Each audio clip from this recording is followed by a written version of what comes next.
मुंबईतील गोरेगाव पूर्व रहेजा हाईट्स आणि आयटी पार्क जवळ गेल्या अनेक दिवसापासून बिबट्या दिसल्यामुळे लोकांमध्ये एक भीतीचं वातावरण आहे। सध्या मी रहेजा हाईट्स मध्ये आहे आणि रहेजा हाईट्सचे जे मेंबर आहेत, लोक आहेत, ते इथे उभे आणि नगरसेवक पण आहेत। सर, पहले आपके पास आता हूँ, कितने दिनों से यहाँ पे लेपर्ड दिख रहा है, किस तरह का वातावरण है, क्या कहेंगे?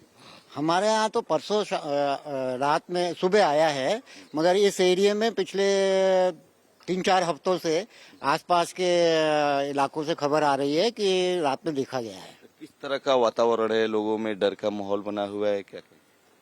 हाँ, महिलाओं में, बच्चों में डर का माहौल है कि इसको वापस भेजा जाए जंगल में, क्योंकि यहाँ पे बच्चे भी खेलते रहते हैं और कुछ स्ट्रे डॉग्स वगैरह रहते हैं, उनके लिए खतरा हो गया है। कल वन विभाग के अधिकारी भी यहाँ पे आए थे, आज स्थानिक नगर सेवक भी आए हैं, तो क्या आपने योजना बनाई है उसको रोकने के लिए, क्या तरीके अपना रहे अभी?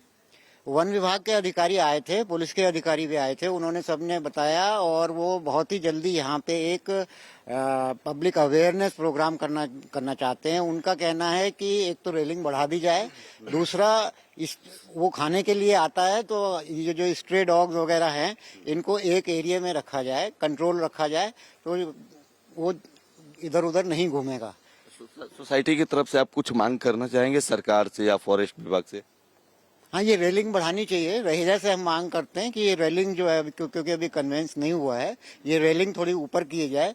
बाकी तो फॉरेस्ट डिपार्टमेंट अपना काम कर रहा है, वो उन्होंने कैमरे भी लगाए हैं, उनकी रिसर्च टीम भी आई थी और उन्होंने कहा अगर हम जब ट्रैक कर लेंगे, कि आइडेंटिफाई कर लेंगे, तो हम पकड़ने की भी कोशिश करेंगे। ठीक आहे। स्थानिक नगरसेवक आमच्या सोबत आहेत। सर, काय पर्याय करणार आहात तुम्ही, कारण लोकांमध्ये एक वातावरण आहे भीतीचे? जवळजवळ 15 ते 20 दिवस झाला ह्या लेपर्ड इकडे फिरतोय। माझा संकल्प ऊर्जा सोसायटी त्या ठिकाणी 2 वेळेला 2 डॉगला घेऊन गेला तो। त्यानंतर रहेजा गार्डन आहे, त्या ठिकाणी ज्येष्ठ नागरिक, मुलं खेळायला जातात, त्या ठिकाणी सुद्धा त्यांनी फेरफटका मारलेला आहे। आणि काल रात्री या रहेजा हाईट्समध्ये 7:40ला, म्हणजे इकडे महिला आपला कार्यक्रम खेळत असताना त्या ठिकाणी 7:40ला आला आणि रात्री एका डॉगला त्यांनी रात्री येऊन मारलं।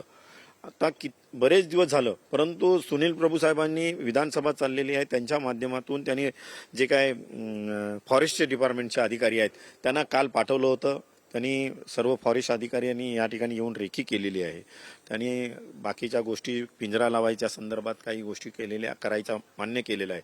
परंतु आमची आपल्या माध्यमातून रहेजाचे जे काही विकासक आहेत त्यांना आपल्या माध्यमातून विनंती आहे की या ठिकाणी माणसाचा जीव महत्वाचा आहे। आपण सर्वात प्रथम त्यांची सेफ्टी बघितली पाहिजे आणि त्यासाठी आपल्याला काही करता येत असेल तर ते रहेजानी तातडीने ते करावं। कारण वरचा जो डोंगर आहे, त्यांची रहेजा हाईट्स आहे, रहेजा पार्क आहे, रहेजा आयटी पार्क आहे, या ठिकाणी जी काही कामं चाललेली आहेत त्या ठिकाणी जो ऍक्सेस निर्माण झालेला आहे ज्याला इकडे येण्यासाठी, त्यामुळे तिथून तो ह्या मनुष्य वसाहतीमध्ये येण्याचा प्रयत्न चालू आहे आणि येत आहे। आणि 1 नाही, 2 नाही, अशी 4-4 कळपणी येत आहेत आणि कळपणी येत असल्या कारणाने कोण कुठल्या विभागात जाईल त्याची कल्पना नाही। परंतु त्यांना आपल्याला सर्वांनाच त्याची बंदोबस्त करावा लागेल, कारण मनुष्यहानी झाल्याच्या नंतर मनुष्य हा परत येत नाही। पण गांभीर्यानं वन फॉरेस्टचे जे अधिकारी वन विभागचे ते गांभीर्यानं घेत नाहीये, असं लोकांची तक्रार आहे। तुम्ही काही पत्र व्यवहार वगैरे करणार आहेत का त्यांच्या विरोधात? आम्ही प्रभू साहेबांनी अनेक वेळेला फॉरेस्ट विभागाला पत्रव्यवहार केलाय। फॉरेस्ट विभाग हा गांभीर्याने घेत नाहीत। तो आम्हाला उलट सर्वसामान्य माणूस गेला तर त्याला सांगतो की तुम्ही लोक त्यांच्या जंगलामध्ये गेलेले आहेत, मग ते कुठे जातील? आणि माणूस त्यांच्यापर्यंत गेलाय हा प्रश्न नाहीये। उन्हाळा कडक आहे आणि उन्हाळा कडक असल्या कारणाने ते पाणी शोधत या मनुष्य वस्तीपर्यंत यायला लागलेले आहेत। परंतु ते काम माझं नाही, हे काम माझं नाही असं म्हणून चालणार नाही।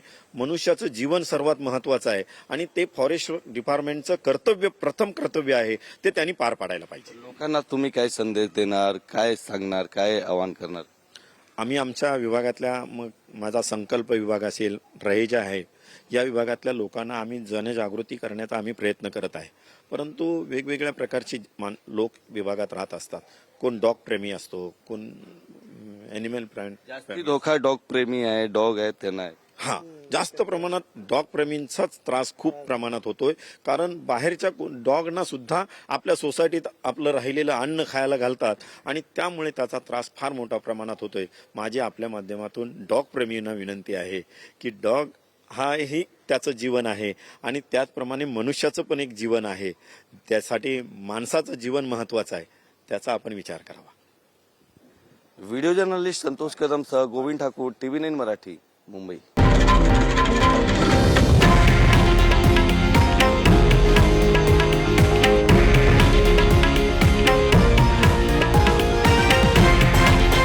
हे आहे देशातील नंबर 1 न्यूज नेटवर्क आणि आपण पाहत आहात TV9 मराठी, एकमेव.